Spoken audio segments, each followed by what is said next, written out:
This is the iPhone 16 Pro, and I'm here with my end of year review.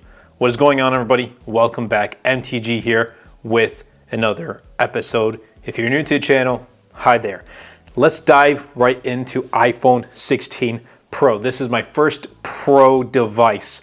Before this, I had the iPhone Pro Max models, the 13 Pro, 14 Pro, and 15 Pro Maxes. And this year, I went from the Pro Max to the Pro. So I just wanted to share that before getting into it, so you can keep it in mind, because sometimes I will reference from switching from the larger model to the smaller model. And also, I will be talking about these cases in a moment. Design, I love the space black color. Absolutely love it. I'm so glad that I went ahead and picked this up. I feel like this is the most comfortable and premium iPhone color you can go with. Again, it's just my opinion, but it fits with pretty much every single type of aesthetic. I don't know. That's just me. It goes with pretty much anything you wear, like on your daily outfit or like when you're taking aesthetic photos, types of stuff like that. I think it fits really well. So I really do love the space black. Honestly, it's the matte black that, I was always looking forward to. And I finally went ahead and picked it up this year because the whole desert titanium wasn't really for me. But the 6.3-inch display, it's easily manageable with one hand, which I do appreciate. Slimmer bezels, absolutely do appreciate that. ProMotion 120 Hertz display is to be expected. 2000 nits of peak brightness. It's been great using it outdoors and offers great clarity and smooth performance display-wise. Performance-wise, I'll get to in a little bit. The smoothness is, we'll get to it. But the addition of the camera control button, I've talked about it in past videos, but I don't use it. I don't. It was a cool concept, but I really tried to implement it. It just didn't really work out. The audio though, in this iPhone 16 Pro, it does get pretty loud, and I like using the audio sometimes, like when I'm cooking breakfast or lunch, whatever it is. And sometimes even when I'm in my studio, and even though I have like a monitor and I have studio speakers, I still tend to sometimes listen to like a podcast through my iPhone. And even when I'm going on walks, for example, the audio is that good. It does get very loud. Now with the performance and the software. So iOS 18, I'm currently running iOS 18.2, and with Apple Intelligence 2, it's slowly been rolling out these features, and there are some cool things like summarizing messages and emails and stuff. But there's one thing I've noticed with the smoothness of the performance. Like at times, especially if I have a bunch of apps and I didn't kind of clear them away, this will really lag. I feel like it drops like the refresh rate to like 60 hertz, and it just feels so laggy.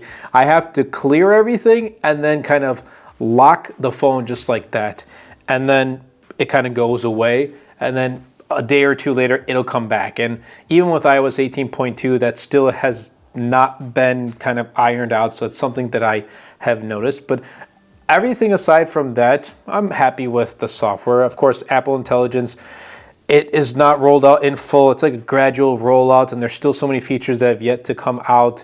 So I'm not really too invested into Apple Intelligence, I'll be honest with you, but something, small things I do appreciate. Again, summarizing messages for me has been a huge thing, like seeing it from the lock screen. Sometimes, like if it's a super important message, then I'll have to respond to it right away. If I see like the summary, it's like not, too important, and I'm taking care of, like, I'm at work or whatnot, I'm taking care of my YouTube work, then I tend to finish that first, then go back to messages. But the A18 Pro chipset, 8 gigs of RAM, it performs well. Robust performance, and even if you throw in demanding applications, you throw in Adobe Lightroom, you throw in Call of Duty Mobile, which is one of my favorite mobile games.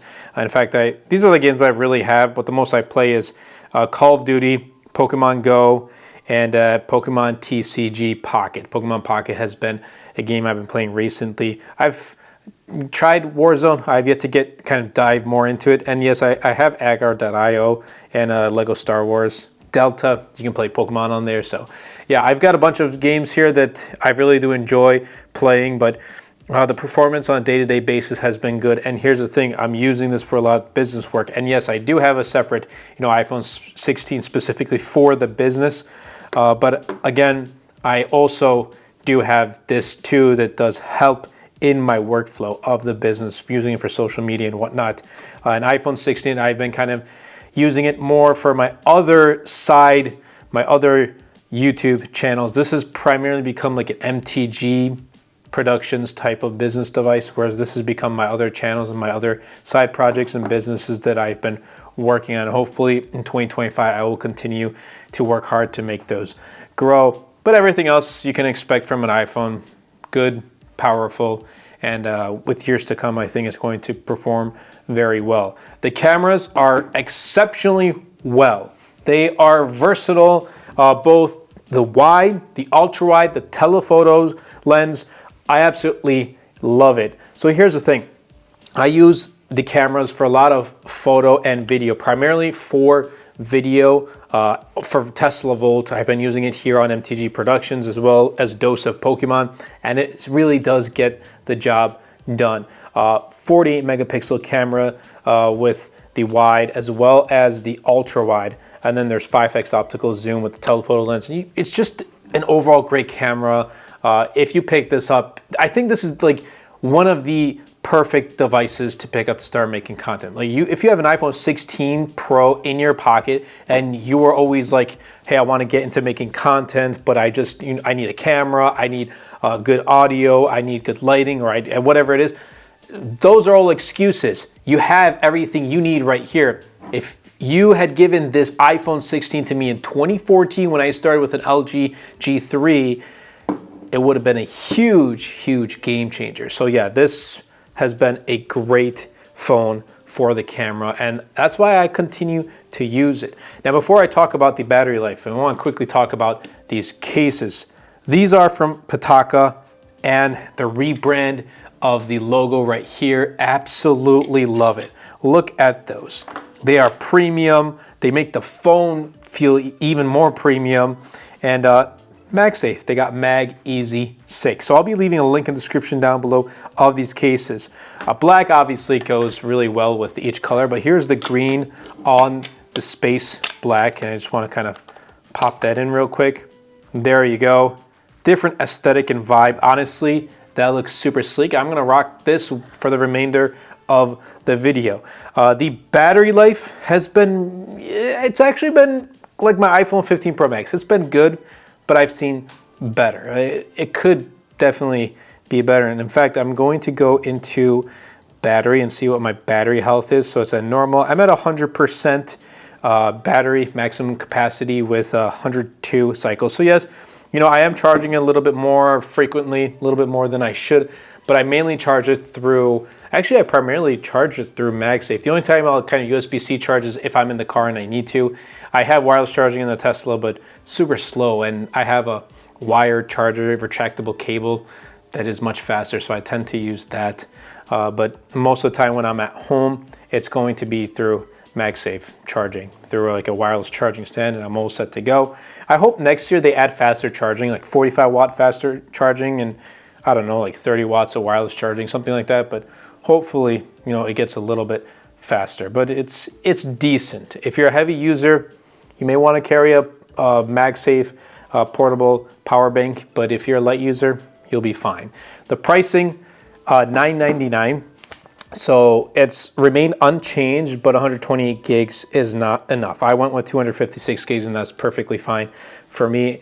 Actually, it was perfectly fine. This year, since I've been using it so much more often, and I've been kind of working full-time on my YouTube career, I would probably go with 512 next year to 1 terabyte, just because I want to play extra safe and really double down into the work I do for YouTube, both for mainly going to upgrade for using it for the cameras, for photos and videos and things like that. But 256 gigs for now is taking care of the job, at least.